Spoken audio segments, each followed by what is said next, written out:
Hey there, friends!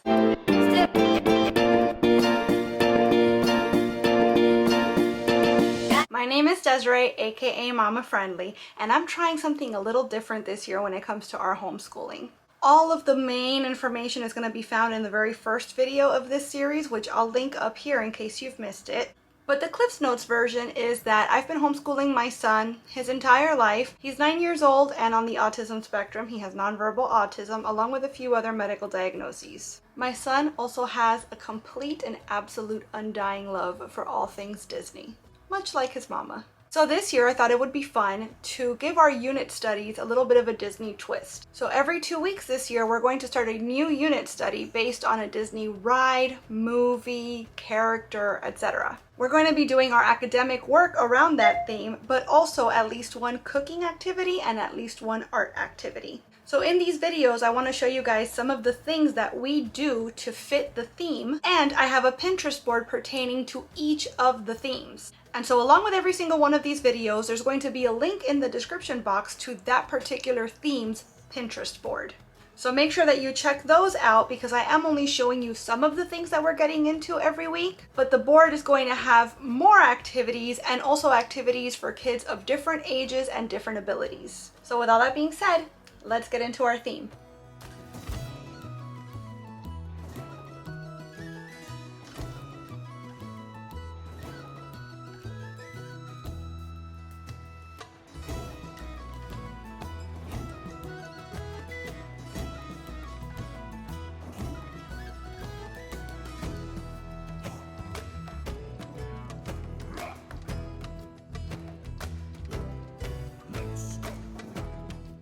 Got it? Look, let's count the parrots. 1, 2, 3, 4. So here you write 4. You remember 4 like this?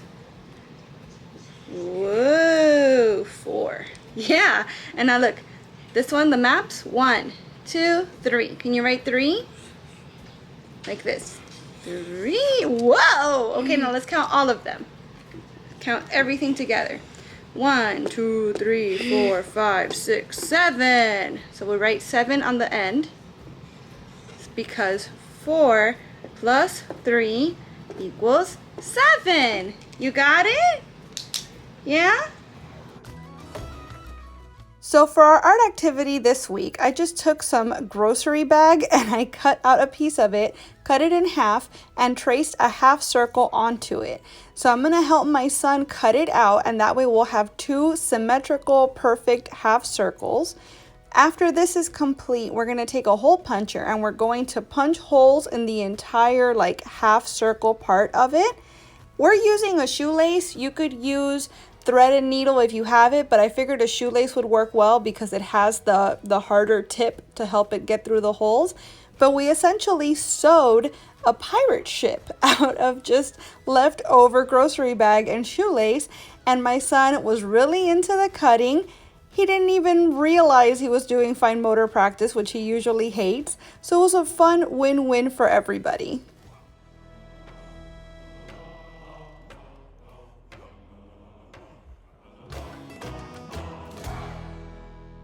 The cooking activities, and yes, I said activities plural, this theme are so much fun because there was so many things to choose from. I really couldn't pick just one recipe. So what we did was we decided to make pirate food for famine and pirate food for feast. So this first recipe, we're making hardtack. Hardtack is kind of a cracker or a hard bread that pirates used to use when they were going on long voyages because it could sustain them. It did not require any sort of refrigeration. They didn't have to cook it or prepare it in any way once it was ready to go. And it wasn't the tastiest thing, but it did the trick as far as keeping you alive. So we decided to make a modern, gluten-free, and slightly tastier version. I'm going to link the original recipe in the description box below. There's all sorts of different varieties, but this is essentially a mixture of gluten-free flour, water, oil, and some nutritional yeast, which is going to help with the flavor, but it's also going to give us some natural B vitamins. We halved the recipe and we kind of combined both the quote-unquote modern recipe and the gluten-free recipe to come up with something that was palatable. So the first thing you want to do is preheat your oven to 375, and we're mixing 4.5 cups of gluten-free flour. This is if you're not having the recipe. 4.5 cups of flour, 9 rounded teaspoons of nutritional yeast, half a cup of refined coconut oil. The recipe calls for 3 tablespoons of salt. We actually made this twice, and the first time we used the 3 tablespoons of salt and it was just way too much, an overwhelming amount of salt. I think we might have used like 3/4 of a tablespoon the second time around, and that was just fine. And lastly, you're going to need 1.5 cups of water.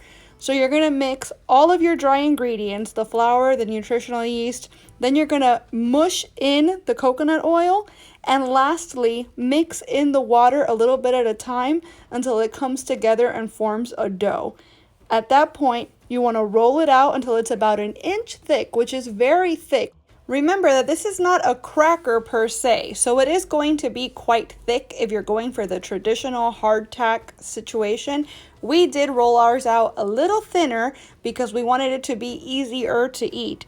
But in any case, roll them out to your desired thickness. No matter how thick you roll them, they will harden up into a cracker-like thing, so keep that in mind. And once it's rolled out to whatever thickness you like, cut them into square biscuit shapes, poke holes in them with a fork, and you can bake them at 375 for 30 to 40 minutes until they look dry. As they cool down, they're going to continue to harden. I sprinkled ours with some garlic salt on top, and they were actually really, really tasty. My family had them with butter and cream cheese. Not bad at all. Maybe that bit is not traditionally pirate, but it's enjoyable all the same.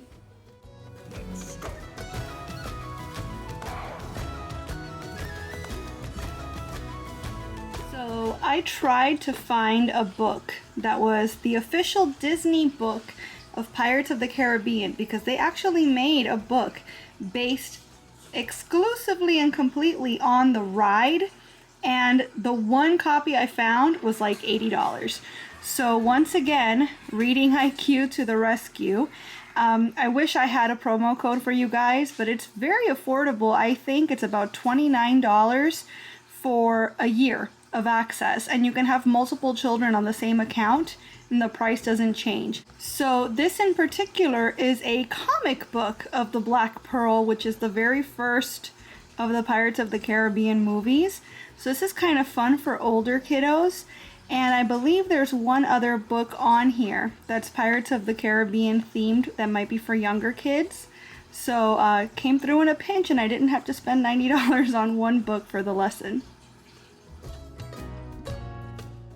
Earlier in the week, we did a recipe for pirates that were on the move, looking for their next big adventure, but we thought, wouldn't it be fun to also do a recipe for when pirates are in time of feast after they've plundered? So we made gluten-free coconut rum cake.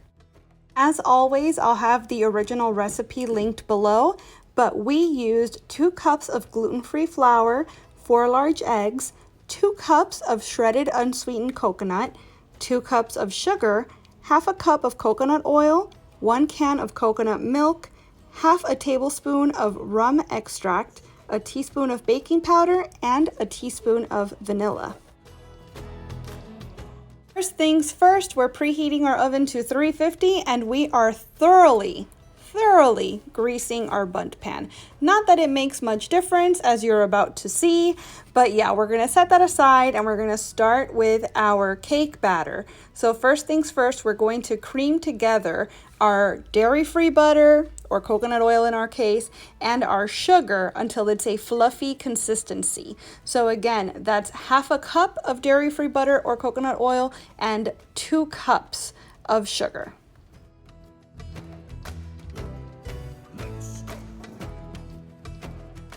So in a separate bowl now, and you do need a few bowls for this recipe, you're going to combine your 2 cups of gluten-free flour, your 2 cups of shredded coconut, and your teaspoon of baking powder. Stir it all up and set it aside.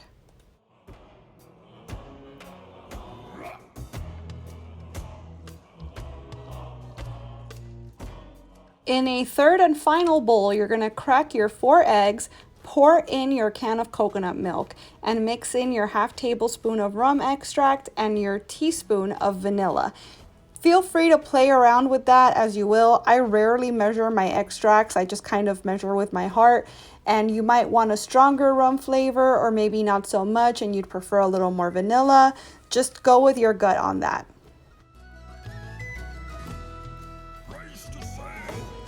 So now we're back to our original sugar butter mixture. We're gonna put in half of our egg and milk, mix, then put in half of our flour, mix, the rest of our egg and milk, mix, the rest of your flour and mix. So you're just going back and forth until everything is all combined in that first largest original bowl.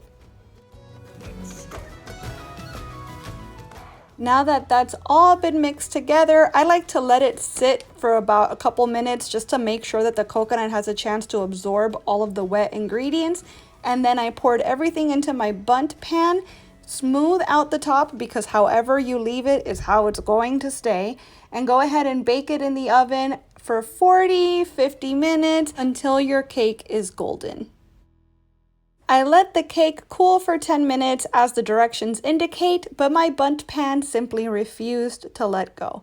You know what? It's fine. Sometimes you gotta roll with the punches and just work with what you got. So we just served it right out of the bundt pan and it was very good, very dense, sweet. There's an optional syrup that you can pour over the top as well, but we decided it didn't really need it.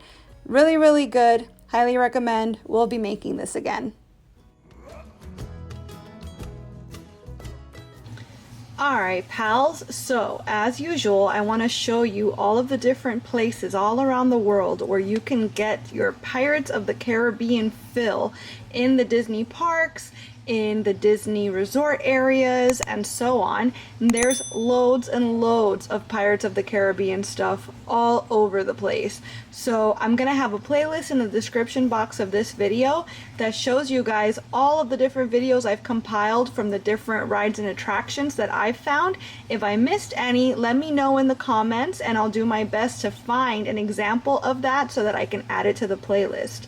This is a ride through of the Pirates of the Caribbean ride at Disneyland, which there's a version at Disney World as well, but they each have slightly different storylines, and I believe that the one at Disneyland is longer and probably more detailed. For example, we don't have this scene at the one at Disney World. So I've never been on the one at Disneyland. I would definitely love to experience it for myself.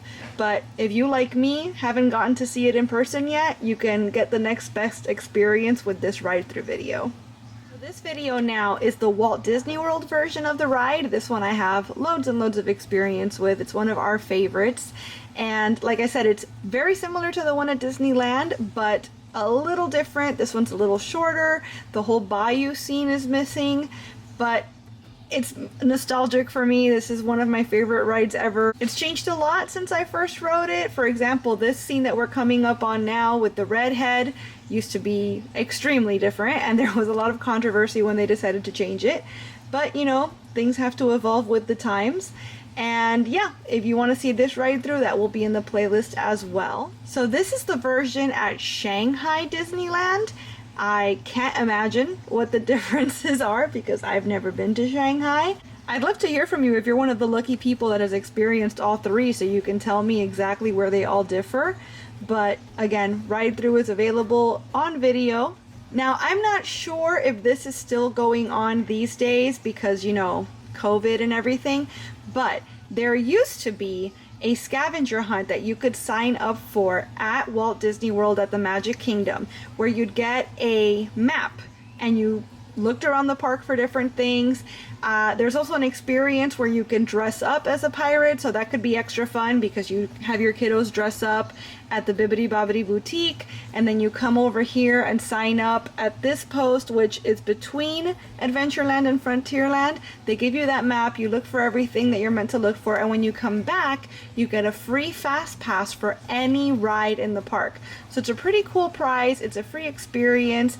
Again, I don't know if they're they're doing this right now because of COVID, but if they ever bring it back, it's definitely something to try.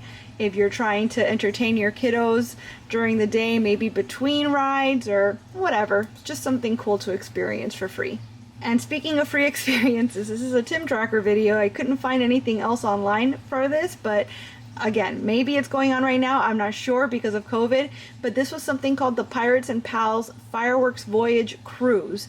And it's a boat ride meant for children only, 12 and under. Adults are not supposed to come, which kind of makes me uncomfortable. I don't think I would allow my son to go on an adventure like this into the water without me. But you basically get to see fireworks from a pirate ship, and I'm sure that there's all sorts of storytelling and other sorts of elements that kind of tie everything together to make it a fun experience for the kiddos. Is it happening right now? I'm not sure, but it was for a time a way to experience a real pirate adventure at the park. And the last thing I wanted to show you guys is not really Pirates of the Caribbean specific, but you might not know, every year September 19th is Talk Like a Pirate Day, and we had the luck of actually being at Disney World a couple years ago for Talk Like a Pirate Day. And they do a little parade that week, specifically pirate themed, which is super cool because it's a very random kind of a holiday to be celebrating, and yet as you can see they go all out. So you've got Jake and the Neverland Pirates leading, and then you've got all your dancing pirates here. There is a Pirates of the Caribbean float, so a very cool way to celebrate a very random event. Feel free to ignore my mismatched socks and all of the stuff all over the floor. We live here, we're creating memories, etc. But I thought it would be fun to take these balance beams that we usually use in our physical therapy and turn them into a plank for my son to walk. So we did it first with the planks doubled up so that it would be easier and so that he would get the idea of what I wanted him to do for the activity. Then we bumped up the difficulty by bringing it down to just one beam. So he had to practice his heel to toe walking in order to get from one side to the other. He had a lot of fun with this. He always has to go the extra step and hop off of everything, but this was a whole lot of fun and very much on theme. For a pirate-themed sensory activity, I thought it would be fun to take these jewels. You might recognize these from our Beauty and the Beast theme. We used these to decorate the Beast's magic mirror. I decided that we were going to do something with baking soda. We were going to make some magic treasure rocks. And then the next day when they dried, we can use some vinegar to break the treasure out of the rocks. So this was super simple. I didn't really follow a recipe or anything. I just kind of did my best based on what I know of baking soda and vinegar. So I separated it into two separate bowls because I wanted two separate colors.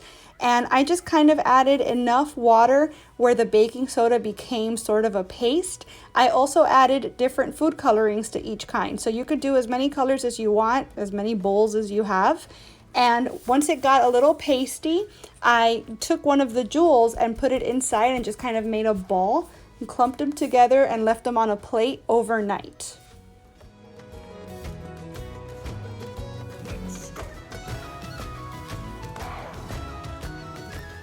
So the next day, our magic treasure rocks were completely dry, so I decided to take this squeeze bottle, which you might remember from our Sleeping Beauty homeschool theme. I'll post a link in the corner to all of the Disney homeschool videos that we have up so far, so you can check them out if you haven't already.